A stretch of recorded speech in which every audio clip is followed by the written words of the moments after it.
and it's wonderful to be down here today, and we're going to be looking at a brand new school, so part of our government's investment in education, and also with schools going back next week. It's great to join the Minister for Education as well as Linus and Charisse as the local members for this wonderful new primary school, Everleigh, right here in a rapidly growing area down here at Greenbank.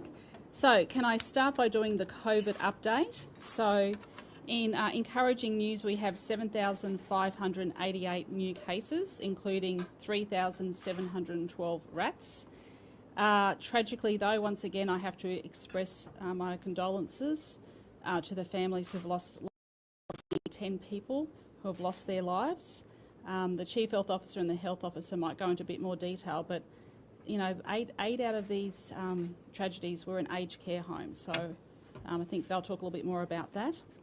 Our hospitals are around 868, but that's including public and private, so the Chief Health Officer will go into that.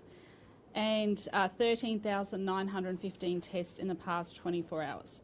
So in our vaccine coverage, we have 92%, at least one dose, so well done Queensland, that's fantastic to see that we've hit that 92% first dose. We still want to lift it up a little bit more. And in lots of parts of our state too, we're up to 95%, so that's great. And double dose, 89.56, so still struggling to get that final 90% double dose. Boosters, good news, 1.416 million Queenslanders have received their boosters, that's 53.6%, but please go and get your booster. 5 to 11-year-olds, 33.89%.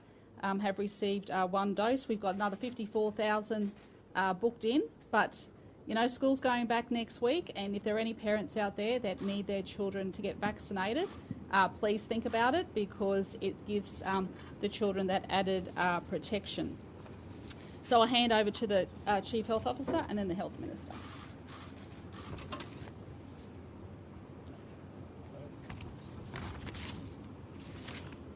Thank you very much, Premier. Sadly, we have 10 deaths to report today. That's 10 people who died having had a COVID test around the time of their death. This includes 2 people in their 70s, 4 in their 80s, and 4 in their 90s. Of these, 2 were unvaccinated, 8 had received 2 doses of vaccine, and none had received boosters.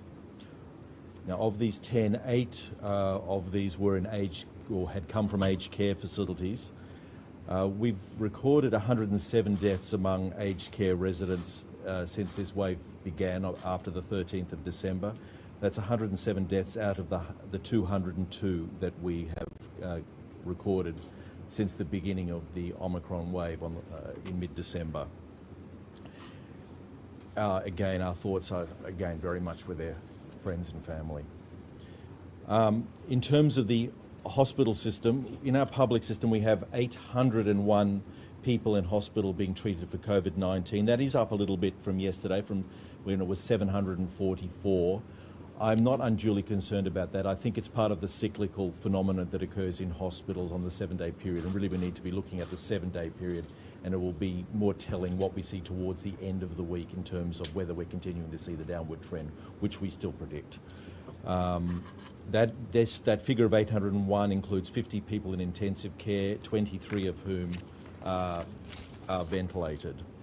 We are getting some data fed to us from private hospitals. So the information that we have from private hospitals is that yesterday there were 67 patients in private hospitals with a positive COVID test. So that means they were either being treated for COVID or had been found as an incidental finding, and therefore they had to be isolated. So that's 67 patients. They reported that there were 77 in the previous 24 hours. So it does look like that's coming down as well. I'll hand over to the Health Minister. Thank you.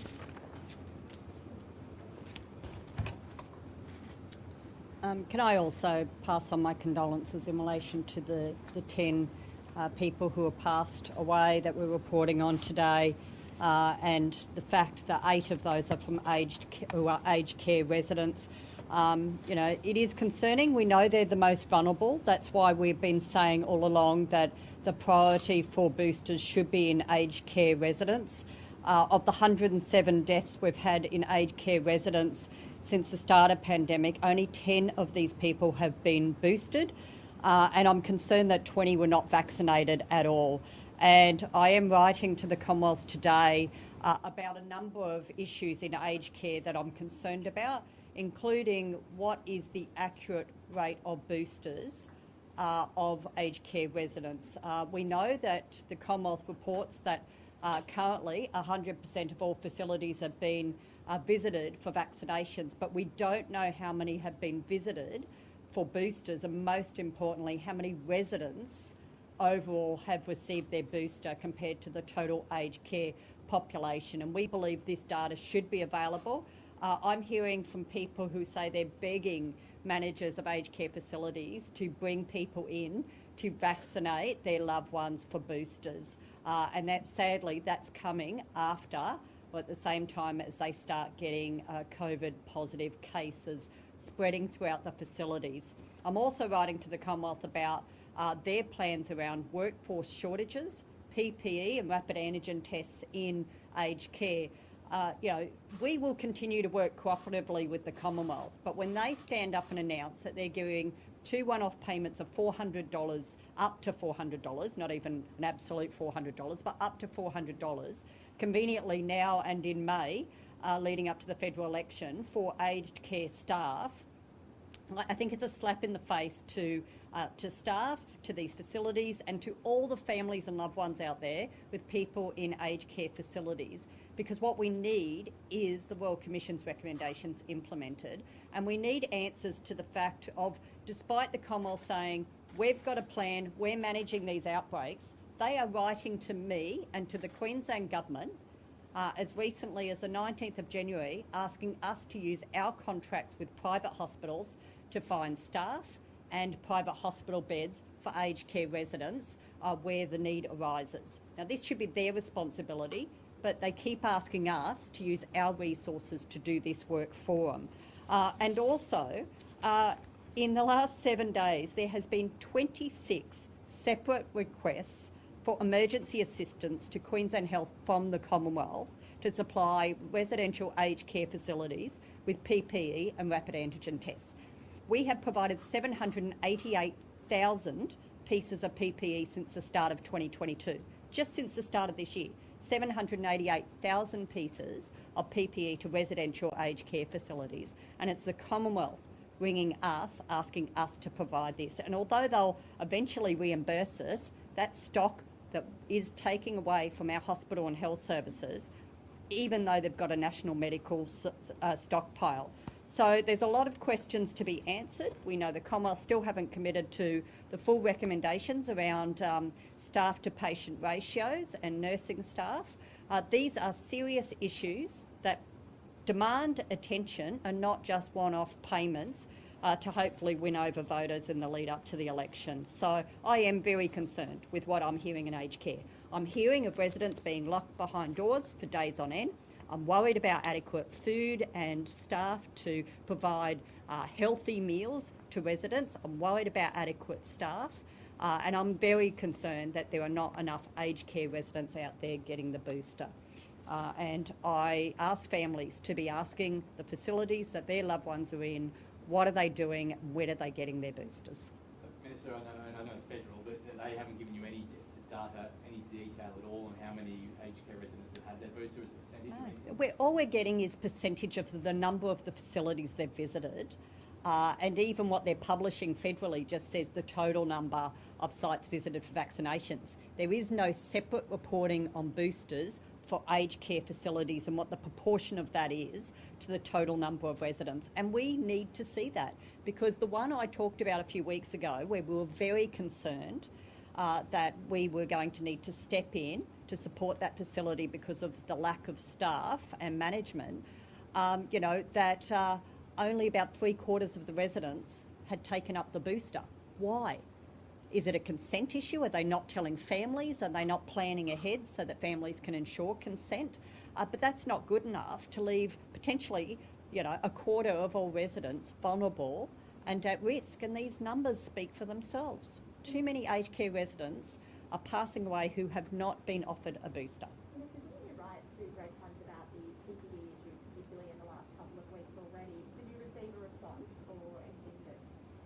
So I've been raising this at health ministers' meetings. My current letter that's going today, it's probably already gone, is in response to a letter I got on the 19th of January from Greg Hunt, asking us to step in to use our contracts with private hospitals to secure staff for them and to secure staffed beds in private hospitals. Now, we'll continue to cooperate and do whatever we can to support the private residential aged care facilities. But I think it's a bit cheeky of the Commonwealth continually standing up and saying that they've got a plan, that they've managed this, when in fact what they're doing behind closed doors is turning to the states and territories and saying, here, can you sort this out for us? When we are doing everything possible to manage the COVID outbreak across our states, including in our hospitals, and the Commonwealth has got to step up. Speaking of supplies, do you stand by the claims that the federal government was requisitioning supplies of rats when the ACCC today said that it was the suppliers who were choosing to directly use the federal government? Well, I think that's an answer that these suppliers have to provide, because the suppliers, the state can only act on what we're told by suppliers, and the suppliers were providing documentary information to the government that said that the Commonwealth had acquisitioned this supply. So we have to take that on face value, and if that's not accurate, the suppliers need to explain that. But what I do know is, we on any given day are getting less than what we're supposed to be getting as far as arrivals from suppliers. But on this particular issue, the Commonwealth should make sure they're the ones providing PPE and rapid antigen tests to aged care facilities. We are providing gloves, we are providing masks, we are providing gowns, we are providing goggles. We have so much PPE going out to residential aged care just in the first month of 2022. Where's the national medical stockpile here? Why isn't the Commonwealth getting it to these facilities in advance? But it was their state government who stood up and said that the tests were being taken by the federal government. Should the state government also correct the record? Look, I haven't seen the ACCC comments today. I'm happy to look at that. Again, I think we acted on what companies were telling us. If that's not accurate, then it's the company should have to explain why they said what they did. But I haven't seen the ACCC's comments, so I'm going to reserve any comments further on that until I do. Minister, do you have that figure out about yesterday in terms of the number of health staff who were being terminated for that second? I believe my staff are getting those figures together at the moment from the department, because the HHS is. Is that a question to the Premier while we're talking about COVID? Or do you I'll just Dr. Gerard too. Yeah, good on. No, about health. Yes. Yep. Dr. Gerard, each day, taking the aged care side out of it, every day we hear you talking about the deaths, and there always seem to be people aged over 50, most of whom haven't been triple vaxxed or got their booster. Is there any sort of data on how many Queenslanders over the age of 50, 60 are still yet to get that booster shot, and who needs to come forward? There are data. I can provide that for you. There are a significant number still that should come forward. And look, we know that these boosters are critical. We know that these boosters are critical in protecting us from the more severe complications of COVID-19, particularly those people who are older. I think sometimes people don't appreciate that age in and of itself is a risk factor for severe COVID-19, even if you are otherwise healthy. So anyone over the age of 50 is at increased risk of the complications of COVID-19. It has something to do with the way our immune system changes as we pass the age of 40. So we have the data, and we can provide that. Yes, it concerns me that there are still people who are probably otherwise healthy over the age of 50 who have not got their boosters, and particularly those that have comorbidities. That concerns me even more. Particularly seeing we know how effective they are in preventing complications, hospitalisation, intensive care admission and death. Dr. Gerard, what's your advice to parents who have immunocompromised children who are supposed to still vaccinated? I think that should be individualised. It really depends on the nature of the immunocompromise. There are various levels of immunocompromise. Obviously, children should be vaccinated. That's the most important thing. But I think it would depend on the individual child. Obviously, yesterday you spoke about, and we saw the trends are going down, the numbers are going in the right direction. Yep. Today they've gone up a bit Yep. slightly, but they're still trending overall downwards. Is that Yeah, I think it's probably better to look at a 7-day rolling average. We're just presenting every day, and we know that there's a weekend phenomenon in hospitals that your maximum discharges are on a Friday and then they slow down on a Saturday and Sunday, and that's the data we're now receiving. I think we will see as the week progresses definitely whether they're continuing to fall. We're not yet seeing falls in admissions in hospital inpatient numbers in North Brisbane, in much of Sunshine Coast, in much of Brisbane. We're expecting that in the next 7 days. Remembering that the discharges from hospital follow on from the probable peak of the transmission. So the peak of transmission may well have occurred already in southeast Queensland. We're seeing increased reports of positive tests in Townsville, which had been relatively lightly touched until now, so it's quite possible that Townsville numbers will increase in the coming days. It's possible into hospitalisations. Also, numbers in Toowoomba seem to have gone up a bit in the last few days as well. But yeah, so over the next week, that's when we still expect the numbers overall to decline in aggregate across Queensland. The exact impact of schools is not clear. Obviously, there'll be some infections among children, but we don't expect many hospitalisations from that.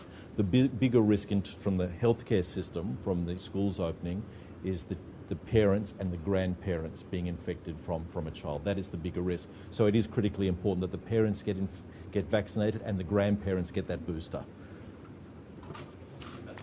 Thank you. I think on Sunday you said next week is back to school, back to work. Yes. Will you be leading by example and asking public service to come back to 1 William Street next Yes, week? of course, absolutely, absolutely. So we want to see people come back in a way that they can contribute to the economy. If the kids are going back to school, it's time for workers to go back to work as well. And we've heard those stories too about, especially in the CBD, that a lot of businesses are struggling at the moment as well, and it all helps the economy. So, they need to come back in a safe fashion. Of course, if they're in that vulnerable category, perhaps they should speak to their supervisors, and I'm quite sure they're doing that, or if they're immunocompromised. The vast majority will be coming back next Yes, week. yes. And is there anything more the government can do to support packages in terms of those businesses that you just referenced before have been severely? Yeah, look, we've put out a lot of money in terms of support for businesses. I know the Treasurer's looking at that, but New South Wales has experienced longer lockdowns and shutdowns than Queensland has. Look, having said that too, can I urge people to continue to support their local communities? I went to a local takeaway shop last night. They are experiencing a bit of downturn. It is safe if you've got your masks on to go out to restaurants. If you're vaccinated and boosted, there should be no problems at all. But please support your local businesses in your local communities, because just speaking to him last night, he did express to me how he was a bit concerned with the downturn, and I said hopefully there's light at the end of the tunnel, but I did say I would give that message to Queenslanders today to, where you can, go and support your local businesses in your local community. When you said the Treasurer's looking at a support package, what does that mean? No, he's looking at what's happening in New South Wales, and he's assessing the impact on businesses in Queensland. So he'll have more to say about that later. Yes, hospitality businesses, cafes, we're sort of in a pseudo lockdown and have been for the last few months. They are really hurting, aren't they? Yeah, look. Honestly, but we don't have those restrictions, those density restrictions that they've put back in place in other states and other jurisdictions. So look, we're just going through this peak at the moment in Brisbane and parts of the southeast. But there's still no reason why you can't go and support your local businesses and local communities. Premier Mike Summerall's come out today with new. Hang on, can we just do some other things first? We'll get. I'm happy to get to that in a moment. So can I just go on to other matters, and then I'm happy to take general questions. All right, we'll just dealt with the COVID. So I might thank the Chief Health Officer and the Health Minister. I think they're off to Logan Hospital. Okay, so I just want to say to Queenslanders today, we're also going to be experiencing a heat wave across our state, so it's really important that you think about staying hydrated. Also, checking on elderly neighbours is really important. We do expect to see the peak of use of our energy supplies this evening. So please listen, there may be some messages